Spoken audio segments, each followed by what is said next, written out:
Joyeux anniversaire, Valentin. Joyeux anniversaire, Valentin. Bien, tout le monde va savoir ma date d'anniv maintenant. Allez sur Facebook, tu fous pas de ma gueule non plus. Valentin. Joyeux anniversaire. Les Merci chroniques mon du Sniffing petit. sur YouTube, abonnez-vous. Merci mon petit.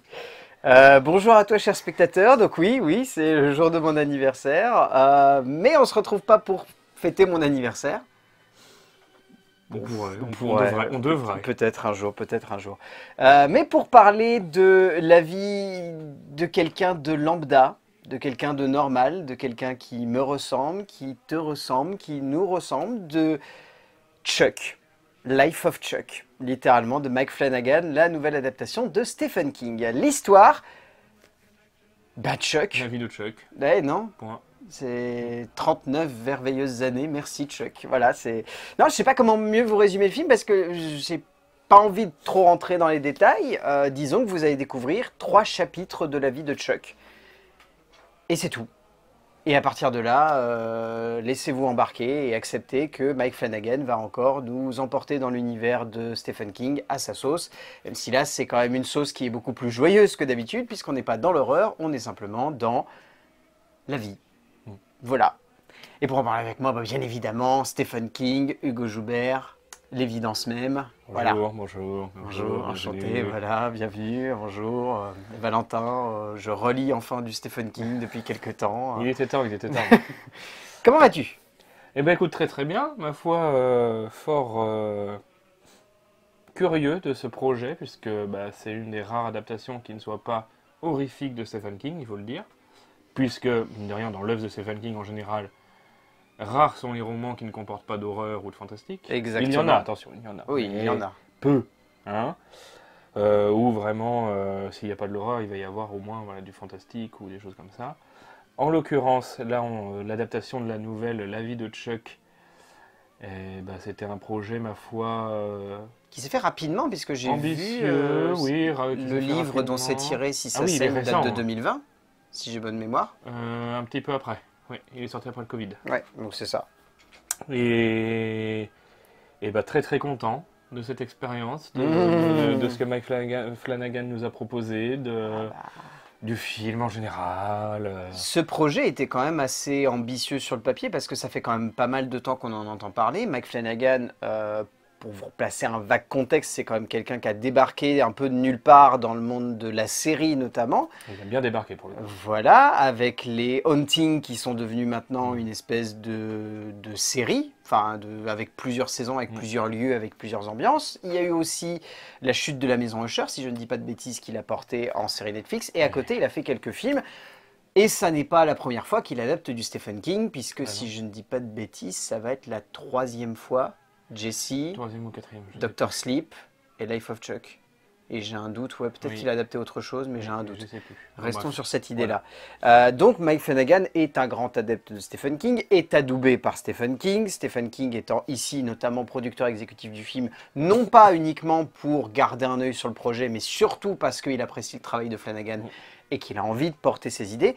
Et en plus, Je pense qu'il y a une autre raison, mais j'y reviendrai après. adaptation surprenante quand même, la vie de Chuck, parce que sur le papier, on n'est pas du tout sur du Stephen King, entre guillemets, qui peut... Enfin, on n'est pas sur du marche ou crève, quoi, pour citer un autre exemple qu'on va avoir dans l'année, mais... surprenant, mais d'un autre côté, ça a déjà été fait parce que quand tu vois Les Évadés, ou je pense surtout à Stand By Me, Ou la ligne verte. la ligne verte, moi non, c'est plus logique d'adapter la ligne verte, je trouve. Ouais, mais juste Un parce peu qu'il y a une plus teinte logique, de mais fantastique, mais sinon... c'est plus adaptable là où la nouvelle Le Corps qui a été adapté en Stand By Me, même si ça porte pas le nom. Oui, bah oui. J'aurais pas parié dessus non plus. Oui, Hein. bah non. C'est 4 gamins qui vont marcher et voir un possible corps décédé. Voilà, Bon. enchanté. Donc non, au final, la vie de Chuck, c'est pas si surprenant que ça.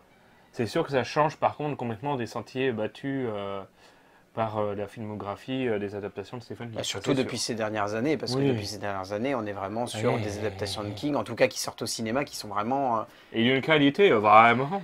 Bah pas toujours, justement. Et donc, c'est avec ça que je me tourne vers toi, mon cher Hugo, et que je te demande ce que tu as pensé de Life of Chuck. Et bah l'essence de la nouvelle est tout à fait respectée et c'est tant mieux parce que je pense qu'il y a un message important dans cette nouvelle Et bah, ça fait tout à fait sens au vu de la réelle du film. Je suis content d'avoir une bonne adaptation de Stephen King. Hein, on se souvient de quelques vidéos ici, et même des choses qu'on n'a pas critiquées en vidéo, Oui. qui sont sorties sur des plateformes. Oui, non, ne parle pas de choses qui fâchent, Non Hugo, mais parce que je sais voilà, très bien de quoi on doit parler, mais ne parle ouais, pas on de n'en ça. parlera pas. Non, non, non, non. Donc, content vraiment du travail de Mike Flanagan parce que on a pu l'évoquer tous les deux à la sortie du film, mais j'avais un peu peur. C'est un film qui appelle à la sobriété et l'émerveillement, là où Flanagan, dans ses films, sincèrement, avait la subtilité d'un tank sous coke. Sincèrement, Et Dieu sait qu'un tank sous Jessie, coke, voilà, même les hunting, c'est pas hyper subtil. Je dis pas que c'est pas bon, attention, j'aime beaucoup. Non, mais c'est vrai que Mais même pour pas rebondir très sur subtil. sur ce que j'ai vu, moi, donc Doctor Sleep au cinéma, en tout cas, c'est vrai que Doctor Sleep, c'est bien, c'est même très bien par moment, mais ça manque de subtilité aussi. Voilà. Voilà, on va pas se mentir. Là où, bon, je veux pas dire non plus que Stephen King est tout le temps très subtil, mais en l'occurrence, cette nouvelle-là l'est énormément, et donc c'est vrai que une petite inquiétude s'est créée en moi en me disant ah. Quand j'ai vu le casting, j'ai fait non, ça a l'air d'aller. Il a choisi des acteurs qui correspondent plutôt bien aux personnages qui sont présents. Et au final, tout le film se tient complètement. Et c'est une vraie réussite parce que c'est une véritable adaptation. On sent que Stephen King était dessus. Et Mike Flanagan a fait un travail remarquable sur l'ambiance et le message que porte la nouvelle en fait. Donc je suis on ne peut plus conquis. Conquis. J'ai adoré. Mais Non, mais c'est typiquement le genre de film qui fait du bien parce que ça transmet, malgré sa base qui peut sembler assez négative, ça transmet énormément de positif. Et Dieu sait qu'aujourd'hui, au cinéma comme dans l'art de manière globale, je pense que c'est important de réussir à faire passer des bons messages, même si parfois c'est aussi bien de montrer la fatalité de notre époque et de montrer aussi à quel point le monde va mal, etc. Mais parfois c'est juste bien aussi de voir un cinéaste nous rappeler qu'il y a du bien dans l'humain. Et que ce bien, il passe aussi par quelque chose de simple. Un mec qui vit et qui va juste avoir des bribes de vie plus ou moins étonnantes, plus ou moins surprenantes, mais c'est là-dedans, je trouve que Flanagan a réussi à capter quelque chose de beau, de touchant. c'est vraiment c'est ça, c'est ce qui ressort, c'est la beauté en fait, Mm. la beauté des interactions, la beauté De l'humain. de l'humain, de la vie, avec ses côtés aussi très difficiles parce que voilà, Ah il y a, bah la il y fatalité. a la fatalité, puis elle revient plusieurs fois de façon très rude. Ouais. Et c'est ce qui me faisait un petit peu peur, c'était de verser un peu trop dans le sentimental et dans le allez vas-y chiale. Ouais, le Non. pathos un peu trop appuyé, ouais. Et bah c'est pas du tout le cas, c'est fait Non. avec subtilité, c'est fait avec douceur, c'est fait avec réalisme quand même. Hein. Cette scène, je pense à une scène qui m'a beaucoup marqué et qui me renvoie à un épisode qui est arrivé il y a peu de temps dans ma vie. Et du coup j'étais là, oh là là. Et au final, bah c'est pas tant, on te fout pas un poignard dans le cœur en mode vas-y Non. maintenant, c'est On te fait vraiment, comprendre que la vie a ses déboires, a ses fatalités, a ses voilà. instants tristes, mais que Mais dans que la derrière, tristesse, on peut également trouver du bonheur, de la joie de et beaucoup de vivre. beauté. Ouais. Et en l'occurrence, je pense que le film est une ode à l'amour et à la beauté et à l'art en général, en Ouais. fait. Et à l'acceptation de l'autre et à la Mm. compréhension de l'autre. Et mine de rien, c'est bien de rappeler que l'humain peut aussi faire preuve de bienveillance envers ses congénères et pas uniquement avoir un regard qui, par moment, peut être un peu vu comme juste, ben, on regarde les autres et on vit notre vie. Et le film dégage un beau message sans forcément le marteler à la truelle ou Mm. être trop violent. Enfin, c'est le risque, comme l'a très bien dit Hugo, c'est que dans ce genre de film, le pathos va être tellement forcé que du coup l'émotion va être un peu trop à fleur de peau ou alors pas du tout maîtrisée et que ça va baver dans tous les sens. Et du coup, lorsqu'on va ressortir, on va se dire c'était joli, mais c'était un peu sirupeux. Et c'est pas le cas là, c'est délicat, c'est subtil, c'est des bribes de vie, c'est des fragments, des instants, des trucs qui sont vécus spontanément et qui nous font simplement prendre conscience que bah, la vie, c'est juste un petit moment où on va tiquer et on va Qui peut se mettre à s'arrêter danser devant quelqu'un. plus tôt Ou... que ce qui était prévu, C'est qui ça. peut, voilà, les imprévus de la vie, au final, c'est vraiment ça. Mm. C'est aussi un énorme passage sur les imprévus de la vie. Et je pense que la nouvelle, au moment où elle est sortie, et c'est pour ça que le film est dédié à la personne à la toute fin, Tout à fait. C'est quelqu'un qui écrivait avec Stephen King, qui était très proche de Stephen King depuis des années, et qui est malheureusement parti, mais voilà, c'est comme ça. Et je pense que c'est aussi ça, c'est un constat de la dureté de la vie et de la beauté qui est toujours présente et qui sera toujours présente, et qui ne meurt pas malgré notre disparition. Exactement. Je te propose qu'on saute dans l'écriture. Oui. Donc à la base, il y a la nouvelle de Stephen King qui s'appelle donc La vie de Chuck, qui est adaptée seule à l'écran par Mike Flanagan. Ce qui est très particulier donc, c'est que cette nouvelle, elle est assez courte, elle fait une 60aine de pages. C'est vraiment une petite nouvelle, divisée donc en 3 actes qui sont racontés à rebours, c'est-à-dire qu'on commence par l'acte 3, puis l'acte 2, puis l'acte 1. L'objectif étant de ne pas forcément déconstruire la vie de Chuck avec linéarité, parce que je pense que d'un point de vue factuel, ça n'est pas très intéressant. Et ce qui est intéressant, au contraire, c'est de mettre du relief par rapport à sa vie en commençant par la fin. Et Mike Flanagan a l'idée très sobre, je trouve, de reprendre cette forme à l'identique, de garder même le titre des chapitres quasiment à l'identique aussi, et surtout de conserver cette base de personnages solides, et simplement de les consolider en étoffant un petit peu leur dialogue ou leur rapport. C'est-à-dire que si vous avez lu la nouvelle, vous allez vraiment en débarquer en terrain conquis. C'est-à-dire vous savez exactement dans quel ordre ça va se passer, quelles actions vont se dérouler, et Quels échanges vont avoir lieu. Je pense notamment l'échange qu'il y a avec une ancienne collègue à Félicia, le personnage qu'on suit au tout début, qui, dans le livre, moi je l'avais complètement oublié, d'un seul coup ça repopé, j'ai fait « Ah oui, c'est vrai qu'il rencontre ce personnage ». Et tu te dis, c'est anecdotique, mais la manière avec laquelle Flanagan construit ça, c'est beaucoup de sobriété, et surtout, il ne surappuie pas trop l'ensemble dramatique. C'était ma grande crainte, c'est-à-dire que vu qu'on part de 60 pages, faire un film de 1h50 sur 60 pages, ça me semble extrêmement laborieux. Et j'ai rarement vu, malheureusement, des nouvelles parfaitement transposées au cinéma, avec une cohérence au-delà de ce qui est raconté dans la nouvelle. Alors, ça fait longtemps que je l'ai lu, donc j'ai peur de dire une bêtise, mais je vais beaucoup faire le parallèle, je pense, parce que c'est quand même très comparable. Mais il me semble que la nouvelle du corps est très très courte aussi. C'est bien possible. Et pourtant, Stand By Me, je sais pas combien de temps il dure, mais... Et il n'est pas très long, il dure 1h20. 1h20, Ah ouais 1h30, ouais. Non, il est assez court. On a l'impression toujours qu'il est étant long, qu'il mais dure il est assez 1h30 court. pour une nouvelle qui est vraiment très très courte. C'est ça. Dans mes souvenirs, en tout cas, je l'avais lu très très rapidement, même si elle est terrorisante, mais ça, c'est un autre sujet. Mais c'est ce qui montre la force, je pense, de ces auteurs qui prennent un matériau simple de Stephen King, c'est que ça montre que Stephen King, il a une richesse d'univers et en tout cas de personnages qui est tellement étoffée dans son écriture, qu'à partir de ça, tu peux facilement digresser ou partir à gauche ou à droite, tout en restant dans le carcan de la nouvelle. Ça veut dire que tu n'es pas obligé de carrément imaginer une scène supplémentaire ou de concevoir des nouveaux aspects dramatiques ou de changer la fin, comme certains auteurs aiment bien le faire, mais parfois ça donne des très belles choses. Encore une fois, gardons en tête que Shining, voilà, dans l'un ça brûle, dans l'autre c'est complètement dans le froid. Mais là, Flanagan, la grande richesse, je trouve, qu'il apporte à tout ça, c'est qu'il ne fait qu'étoffer des petits détails où on pourrait se dire c'est pas nécessaire de surappuyer ça ou d'en rajouter. Et il fait juste que rajouter des petits bouts de scène où ça rajoute une petite pointe soit de fantastique, soit d'onirisme, soit de poésie.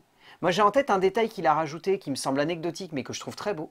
C'est le personnage de Felicia qui donc bosse dans un hôpital et qui à un moment entend des bips. Oui. Et plein de bips, mais tous synchronisés. C'est une scène anecdotique qui n'est pas présente dans le livre, et qui pourtant est d'une cohérence complètement folle. Tout à fait, oui, qui nourrit tout à fait l'écriture du film, et l'écriture est vraiment excellente. C'est la force de Stephen King, la richesse de ses personnages et des dialogues qui en découlent. Flanagan l'a respecté vraiment, vraiment très très bien, et même quasiment parfaitement. Et je trouve que les dialogues dans le film sont excellents, et bon, après on en reviendra sur le casting et le jeu d'acteur, parce que ça aide énormément, mais en l'occurrence, je trouve les dialogues hyper intéressants et hyper très profonds aussi des fois. Très profonds, avec une simplicité. C'est amené avec une simplicité tu croises un voisin et ça rentre dans une discussion. La scène m'a ému énormément. Et même l'échange avec le grand-père quand ils sont dans son bureau. Mais il y a plein de paraboles qui sont évoquées tout au long du film, qui sont très intéressantes. Autour de Carl Sagan, de Will Whitman, de la poésie, du rapport au temps, de l'idée de transposer l'histoire de l'univers dans une seule année calendrier. Enfin, du coup, je me permets une théorie. Je ne sais pas si c'est une théorie, mais en tout cas, moi, je le perçois comme ça, une perception. C'est que cette nouvelle... C'est presque un message, pas d'adieu, mais presque d'au revoir de Stephen King. Il continue à écrire, il a continué à écrire, il continue à écrire, il continuera sûrement encore un petit peu à écrire. Oui. Mais c'est un peu ce message de regardez, même si je disparais, déjà mes personnages disparaîtront pas. Et ensuite, regardez tout ce qu'on représente par rapport à l'immensité de l'univers, alors que c'est probablement un des plus grands auteurs actuels, et ça depuis les années 70, Bah, c'est un de des plus- romans. De toute façon, c'est un des plus grands auteurs de De la deuxième littérature. moitié du XXe siècle et qui continue de Bah s'inscrire oui. comme tel au début du XXIe. Et moi, je pense qu'il y a vraiment un message derrière de... Bah maintenant, je suis prêt à dire au revoir presque en fait. Et c'est presque un... Ah bah J'ai perçu un peu comme une lettre comme ça pour dire au revoir, même s'il continue. Mais c'est comme ça en tout cas que je l'ai perçu. Et je trouve ça magnifiquement fait. Et effectivement, les parallèles avec les mathématiques et avec le temps, Hmm. c'est très très profond, c'est très très beau. Et puis, bah, mais comme je disais, dans l'écriture, on perçoit vraiment l'amour de l'art et tout ce dont on peut hériter culturellement aussi. Il y a beaucoup de références, en l'occurrence à la danse. Il y Oui. a des œuvres qui comportent de la danse. Et Ah bah, la danse, c'est la comédie musicale de Voilà, manière voilà, générale. c'est De toute ça, façon, à partir du moment où le film s'inscrit dans cette logique-là, il y avait déjà ça en plus dans le livre qui Mm. était présent. Moi, tu vois, j'aurais souligné. Bon, déjà, je veux pointer quand même un défaut parce que là, on Ouais. sort le film, mais il faut quand même pointer un défaut.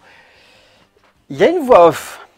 Et si vous suivez cette chaîne, vous savez que par moment, la voix off, pour moi, ça peut être un petit peu rédhibitoire. C'est-à-dire qu'il y a des fois où ça fonctionne super bien, il y a d'autres fois où je suis plus sceptique. Dans la globalité, je trouve que la voix off qui porte le récit est très littéraire, mais pas forcément dans le mauvais sens du terme. C'est-à-dire qu'elle accompagne vraiment le récit et permet de compléter ce qui ne peut pas être montré à l'écran. Parce qu'il y a plein d'éléments, s'ils étaient montrés à l'écran, ça serait un enfer, ça serait long, ça serait chiant, ou ça serait trop didactique.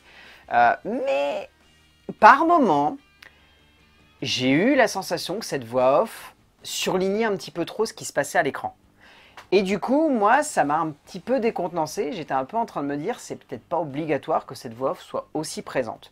Ça ne reste pour autant pas un immense défaut. Mais de manière générale, je trouve que si je devais quand même amener une petite négativité sur l'ensemble de cette écriture, c'est peut-être ce côté un petit peu trop classique, ou en tout cas archétypal de la narration par voix off qui surligne pour une peut-être un peu adaptation de trop bouquin. certains éléments. Voilà, mais c'est le problème des adaptations de livres et de manière globale, je pense que c'est le pire handicap et c'est un peu la solution de secours qui fait qu'à mon avis, tu as potentiellement un moment où le réalisateur il se dit pas de voix off et en fait au dernier moment on lui dit si tu mets pas de voix off, il y a plein de trucs qu'on va pas capter et peut-être que du les coup, évadés, voilà, s'il n'y avait pas de voix off dans les évadés, ça serait très compliqué. Ça serait très long. Mais tu vois, elle est très subtile la Oui. voix off dans les évadés. Oui. Elle est vraiment, elle Puis, apparaît et disparaît de manière C'est très. un personnage présent dans le film en plus. C'est ça, en plus. Alors que qui là, c'est change vraiment un là, narrateur omnipotent Oui. qui est hors du récit. Pour rebondir ce que tu disais, moi, j'aurais pas forcément analysé cette nouvelle et cette histoire comme une lettre d'adieu de la part de Stephen King, mais plus un message de manière générale sur la difficulté qu'il peut y avoir parfois de dire adieu aux gens. Et Ah, surtout, peut-être, de manière générale, l'impression que le monde s'effondre lorsque quelqu'un disparaît. Et je trouve qu'ici, c'est parfaitement transposé parce qu'on parle constamment d'être multitude. Et cette parabole, elle est très bien surlignée dans le film, donc pour moi, c'est pas forcément une analyse qui est apportée autour de ça, c'est plus une interprétation personnelle. Il y a cette idée qu'on a un univers. Ce qu'on voit, ce que je vois n'est pas la même chose que ce que voit Hugo. On a chacun notre manière d'interpréter le monde. Donc finalement, quand on s'éteint, c'est un petit monde qui meurt. C'est un petit monde qui meurt. Et le film parle de ça, de cette idée que on a chacun notre monde, on choisit chacun de le construire à notre manière, mais tout ce qu'on va voir, il faut le garder. Il faut le garder, il faut le nourrir constamment et pas avoir peur de se remémorer les bonnes comme les mauvaises choses, parce que c'est elle qui apporte de la richesse à notre vie et qui fait qu'à la fin, lorsqu'on va arriver sur notre lit de mort et qu'on va se remettre en question et qu'on va se redire qu'est-ce qui s'est passé, peut-être que comme Chuck, on aura des brides. Un moment où on aura dansé, un moment où on aura chanté, un moment où on se sera complètement laissé aller. C'est une ode à la vie et je pense aussi que le contexte d'écriture de la nouvelle y est pour beaucoup parce que c'est sorti à une période pour le coup où la vie prenait un sacré coup dans la gueule parce que le monde entier était quasiment à l'arrêt, il y avait des millions de morts dans plusieurs pays. C'était un peu bénéfique de se recentrer, de se dire, c'est pas parce qu'on a vécu une période trouble de l'histoire de l'humanité qu'il faut forcément maintenant avoir peur de l'autre. Au contraire. Mais non, c'est un message qui est vraiment, vraiment magnifique et je trouve, au vu de l'actualité aujourd'hui, que des messages comme ça, c'est quand même relativement important finalement. Clairement. En termes de mise en scène, ce qui me surprend, le film n'est pas si flamboyant que ça dans sa mise en scène. C'est-à-dire que Mike Flanagan aime bien mettre beaucoup de style dans ses longs métrages. Et ça, tu me l'as bien souligné, c'est quelqu'un qui aime bien faire des plans qui parfois sont magnifiquement construits, mais sont très graphiques. Ça fait du bien de le voir dans la sobriété. Le film est très light, je trouve. N'en fait pas des caisses. Lorsqu'il doit avoir une belle imagerie, il l'appuie juste comme il faut.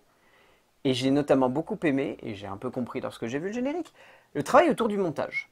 Je trouve que le film est très léger dans son travail du montage. Ne surappuie pas. Ouais, c'est fluide. Et au-delà de la fluidité, c'est très beau. C'est-à-dire que ça prend son temps. On sent que le réalisateur, vu qu'il a pu penser son montage en même temps, il a choisi d'appuyer certains plans un petit peu plus que d'autres, de laisser de la longueur dans les rapports humains, de ne pas en faire des caisses avec les champs contre champs, et au contraire peut-être de construire des plans qui soient un peu plus longs, on voit les personnages un peu plus longtemps au sein du cadre. Et de jouer aussi sur le côté très impressionnant aussi de certaines scènes, mais impressionnant, sobre. La fin du 3e acte, donc celui qui démarre le film, est vraiment le genre de fin, moi, qui, de un, m'a fait avoir une chair de poule, mais phénoménale, et m'a aussi fait avoir des vrais frissons. Il y a eu un moment où j'ai sursauté. Ce qui n'avait aucun sens, mais j'ai sursauté. C'est aussi subtil que l'est l'écriture, en fait. Et on sent que c'est Flanagan qui a vraiment bossé en entièreté sur le film, au final. Parce que, même si c'est une adaptation, parce qu'on sent vraiment que, oui, effectivement, que ce soit la lumière, les décors et les plans et la mise en scène, tout correspond parfaitement à ce que veut dire le film. Et je pense à cette scène de danse dont beaucoup parlent, et je comprends pourquoi beaucoup de monde en parle, parce qu'elle est parfaite. Il n'y a pas un plan de trop, il n'y a pas un plan trop long, il n'y a pas un plan trop court. Il n'y a pas du surjeu, ils ont Baz Luhrmann. Tu vois Baz Luhrmann. Oui, tout à fait. Voilà. Oui, tout à fait, tout à fait, tout à fait. Non, c'est très subtil et heureusement parce que le film a besoin de cette subtilité-là, a besoin de cette douceur en fait. C'est un film doux, c'est un doudou. C'est un oreiller en fait. T'as vraiment envie de te caler dessus et de. Enfin, c'est un film qui est rempli de plénitude. C'est un film qui, on sent, a bien digéré son message, a bien digéré la portée qu'il doit avoir auprès du spectateur et qui du coup, au travers de sa mise en scène, passe son temps en fait à créer justement cet instant. Tu sais, ce truc, ce petit bout, ce petit fragment en fait d'émotion pure où tu te laisses embarquer et où tu dis, t'as le sourire. Et même quand c'est triste, quand c'est dur, tu gardes quand même ce sourire parce que tu comprends derrière tout ce qui est véhiculé. C'est une ode à la vie et la mise en scène le rend très bien aussi, même avec de courts passages, avec de courts instants qui te disent oui effectivement, ça fait appel aussi à nos sens et à nos ressentis forcément. Oui. Et ça va parler à beaucoup de gens et pas forcément à d'autres. C'est des gens qui n'aiment pas la musique, qui n'aiment pas la danse, forcément ça va moins leur parler, nécessairement. C'est ça. Nous, c'est qu'on est déjà, ça nous correspond tous les deux parce qu'on aime bien ça. Oui. Bon, on n'est pas aussi bons danseurs que. Ah non, c'est un autre sujet. Non, ça c'est très compliqué. Mais en tout cas, c'est quelque chose qui nous renvoie aussi à beaucoup d'amour et les affects que les personnages ont aussi. Et au final, la mise en scène, elle nourrit parfaitement ça par de petits détails, par de petites choses qui te renvoient, toi, à ce que tu peux vivre, à ce que tu as déjà vécu, à ce que tu vas vivre. Et c'est pour ça qu'il y a la scène sur le lit d'hôpital ou dans le 3e acte m'a énormément touché parce que c'est vraiment exactement cette sensation-là portée à l'écran et d'une justesse. Et c'est très fort parce que ça aurait pu vite partir en cacahuète, surtout comme je disais tout à l'heure, Flanagan n'est pas connu pour sa subtilité. Et c'est vrai que dans le livre, cette même scène, elle est beaucoup plus dans le pathos ou dans l'affect. Et c'est vrai qu'elle fait moins cinématographique pour le coup quand on la lit dans le livre. Mais elle est plus là en fait pour étoffer un petit peu le contexte autour des différents personnages à ce moment-là. Flanagan a vraiment une sobriété dans la totalité de son œuvre qui fait que le film, moi je le trouve excellent, sans être dérangé par une quelconque voix off. Moi ça ne m'a pas gêné, mais bon ça après. C'est le regard de chacun. C'est pour ça que je ne t'ai pas mis dedans. Et au-delà de ça, il faut pointer aussi ce travail autour du format, parce que le film donc a 3 chapitres, 3 formats vidéo. Donc on a un premier chapitre qui est en scope, un deuxième qui est en flat 200 et un troisième qui est en 1,85. Moi, ce que je trouve fort, c'est que sans que ça soit intuitif, ces 3 formats ont quelque chose d'impactant sur le spectateur. Le premier amène du grandiose. Et en sachant qu'on est sur un chapitre qui raconte la fin du monde, voilà. le grandiose, il est synthétisé et pour moi, c'est splendide, ce scope, il est parfaitement rentabilisé. Le deuxième, c'est un flat 200. Pour moi, le flat 200, c'est un format qui est très atypique parce que c'est un format qui n'est pas encore complètement compris par la majorité des gens. C'est un format qui est plus proche de ce qu'on a sur nos téléphones. Mm. Et vu que tout le film passe son temps aussi à parler du fait d'un instant spontané où un mec se serait mis à danser dans la rue avec une fille, Oui. le fait d'utiliser un format téléphone qui fait forcément écho à potentiellement quelqu'un qui déciderait de capter ça sur le vif, j'aime beaucoup cette idée. Et après, on a ce 1,85 qui pour moi est un format ultra classique de cinéma humain. C'est-à-dire que si tu veux mettre en relief les êtres humains, la plupart des cinéastes utilisent ce format. Parce que dans ce format, tu peux mettre beaucoup de choses, mais surtout, tu peux montrer des rapports et des jeux d'échelle entre les personnages qui fait qu'un champ contre champ va tout de suite sembler plus naturel que s'il avait été fait en scope. Donc j'aime beaucoup cette idée d'avoir synthétisé 3 manières de faire du cinéma dans un seul long métrage où chaque format n'est pas uniquement pensé pour l'effet de style, mais vraiment pour à la fois le genre convoqué, la tonalité que doit avoir le chapitre et l'impact émotionnel que ça doit avoir sur le spectateur. Et c'est ce qui me fait prendre conscience encore une fois du fait que Mike Flanagan, au-delà d'être un cinéaste qui, je trouve, comprend les personnages qu'il doit mettre en forme, comprend aussi l'émotion que le cinéma en lui-même doit générer auprès du spectateur. Il l'avait déjà très très bien prouvé dans La Chute de la Maison Usher. Vraiment. Mais là, effectivement, c'est... Oui, comme tu dis, c'est d'une justesse, d'une précision presque chirurgicale, en fait. Et on le ressent dès le départ, avec ces scènes, oui, de fin du monde, qui ne sont pas non plus... Alors déjà, je pense qu'il y a beaucoup d'images tirées du réel. Et puis c'est une fin du monde naturelle. Oui. C'est vraiment, si demain c'est la fin du monde, ça sera comme ça. Oui, je pense que c'est... Il Oui, n'y aura c'est pas plus de panique, probable. il n'y aura pas de mouvement de foule, il n'y aura pas tout le monde qui court dans tous les sens pour trouver un abri. Ça sera Juste des la gens fin. qui errent. La fin. Mm. La fin. Et c'est oui, c'est fait d'une façon, mais vraiment, bah, pareil, toujours très sobre, je le dis beaucoup, mais c'est le cas. Mais avec une brutalité, oui, naturelle en fait, qui est juste, qui est pas, voilà, c'est pareil, on n'est pas sur 2012, mais c'est pas ce qu'on lui demande non plus, et heureusement. Encore Le heureux. jour d'après. Oh non plus, non plus. Mais non, on est vraiment sur, oui, et puis je pense que oui, il y a des images qui sont utilisées, qui sont des images actuelles. Oui, tout à fait. Bah, notamment dans la démonstration de tout ce qui se passe à travers le Mm. monde et de comment chaque pays est un peu en train de sombrer chacun à sa manière. Spécial dédicace, il y a Wesson dans le film, et ça, on a tous les deux un peu rigolé. Pour ceux qui ont la ref, le lieu, et ben il apparaît dans un film de Stephen King que tout le monde verra partout dans le monde. Voilà, j'avoue Petite que fierté, l'idée comme ça me fait beaucoup rire. spécial dédicace. c'est assez Demain, explosion de tourisme à Wesson. Ah on va bah pas possiblement, comprendre. possiblement. Il y a plein d'Américains qui vont débarquer à Wesson. Ouais, ouais, mais on a vu la vie de Chuck et du coup on a décidé de venir en pèlerinage. Très très drôle. Mais et tu me pointes du doigt un élément aussi que j'ai bien envie d'amener, c'est aussi le fait que le film soit drôle. C'est rare de voir des films adaptés de Stephen King où l'humour n'est pas quelque chose qui vient pour désamorcer une situation, mais pour l'accompagner. Et je trouve le film, c'est pas forcément on se tape une barre, on est Non. gossé, Mais mais il y a des c'est des petites pointes d'humour, c'est des petits instants de drôlerie, de joie de vivre, qui accompagnent justement ce mouvement de célébrer la vie et de je chante la vie, je danse la vie, je ne suis qu'amour. Je repense à la scène du bal où il y a une grosse référence, là pour le coup très peu subtile, mais c'est pas grave, mais à un film des années 80 que je ne citerai pas, vous verrez bien par vous-même. Exactement. Mais oui, non, c'est. Oui, il y a eu des petits. On a eu tous les deux, quasiment en même temps, même à chaque fois, des petits. En fait, c'est ça, c'est que tu sens qu'en plus le film est riche, riche de la connaissance de Flanagan, mais aussi riche de la pop culture. Et Dieu sait que la pop culture, Stephen King l'a toujours saluée et priée, Oui. dans le sens où il est religieux avec elle, c'est-à-dire que c'est elle Oui. qui le porte, et il la porte par découlement derrière. Et je trouve que Flanagan a parfaitement réussi à synthétiser ça au sein de son film, qui a des hommages à la pop culture, mais n'est pas uniquement accroché à ça. Non. Parvient à vivre son Comme propre Stephen voyage. King, Et il ça l'a cite des dévoré. films, ça cite des longs métrages, des icônes de la pop culture, ça cite des auteurs, ça cite aussi des scientifiques, une logique Voilà, de c'est Stephen pensée. King. Enfin, Il a dévoré la culture, comme l'a fait Mike Flanagan d'ailleurs, et il le prouve 1 million de fois dans les œuvres qu'il a pu faire. tout à fait.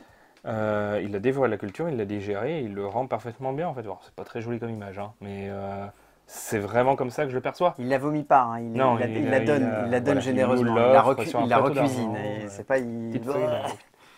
Et non, c'est vraiment ça. Il y a une compréhension de la culture, effectivement, et d'une culture différente en plus, parce que des références aux comédies musicales, dans les bouquins que j'ai lus Stephen King, il n'y en a pas des masses. Ouais, bah, c'est vrai qu'à part Covergirl, dans le livre, tous les autres sont pas forcément cités. On nous dit que Chuck et sa grand-mère ont bouffé des comédies musicales, mais c'est vrai que par exemple West Side Story, Si, il y a Singing in the Rain qui est cité. il y a Singing in the Rain, mais il n'y a pas que le spectacle commence. Oui, il y en a voilà. moins. Il y en a moins. Il y en a moins, Mais forcément. du coup, ça permet forcément Ça à n'a pas de Flanagan, sens, lui, mais oui. de resynthétiser aussi ce qui l'influence et de montrer aussi pourquoi à ce moment-là, il filme cette scène de danse de cette manière-là, Mais même- comme si on avait l'impression que Chuck était un espèce de Gene Kelly. En fait, juste baser toute sa nouvelle et du coup le film sur un poème de Walt Whitman, déjà de base, rien que ça, Accessoirement. c'est. Mais comme La chute de la maison Usher était basée sur les poèmes de Poe, c'est un pari qui peut être risqué, mais qui est. En l'occurrence, Lorsqu'il est une bien franche fait, réussite. fonctionne extrêmement bien. Et c'est ça en fait qu'on a envie de saluer au travers de ce long métrage, c'est la sensation que, au-delà de réussir à comprendre King, Flanagan arrive à resynthétiser quelque chose de plus fort et donc à porter tout ça extrêmement loin. Et enfin, c'est vraiment beau. C'est vraiment beau. On va passer longtemps sur le casting parce qu'il y a beaucoup d'acteurs, et il y a beaucoup d'acteurs très très bons. Ouais, alors là, ça va être long, hein. Voilà, Allez. alors on va essayer d'être Dans 2 heures. synthétique. Alors, dans le premier chapitre, on va citer Chiwetel Ejiofor, Karen Gillan ainsi que Carl Lumbly. Pour synthétiser vraiment ces trois-là, Oh. parce que sinon on peut citer aussi David Ah, mais je l'ai Dastmalchian, trouvé, on peut citer Harvey Guillén, on peut citer Michael Tudo, on peut citer Matthew Lillard, qui est également oui. excellent, on peut citer Raoul Colil, enfin voilà.